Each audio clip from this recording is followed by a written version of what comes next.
On Wednesday, Air Force General Brigadier Patrick Ryder held his first press briefing as Pentagon spokesperson.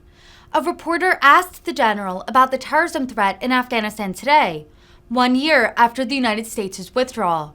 She said her line of questioning comes after several former military leaders said they believe the U.S. is less safe today than a year ago. Ryder agreed that there are significant terrorist threats in Afghanistan. However, the general reaffirmed that the U.S. absolutely has the means to respond to any terrorism threats that pose harm to citizens. Thank you, General. I wanted to ask a question about Afghanistan. What is the Pentagon assessment of the terrorist threat from Afghanistan today, 1 year after the withdrawal? Several former military leaders said recently that they think the U.S. is less safe today than it was 1 year ago because of the resurgence of terrorist groups. Do you agree with that? Well, if you look at Afghanistan, there are significant terrorist threats that exist in that country.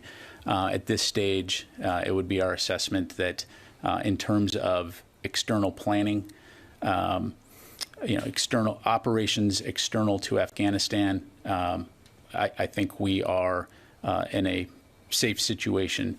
However, it does bear keeping an eye on, which is why we maintain an over-the-horizon capability to be able to conduct counterterrorism operations should we need to do that.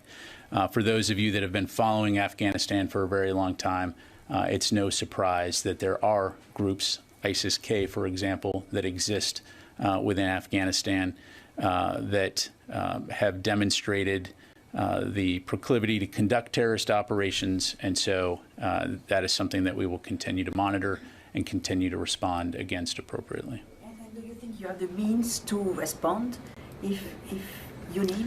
We absolutely have the means to respond wherever and whenever we need to around the world to any counterterrorism threat that poses harm to our citizens or our nation.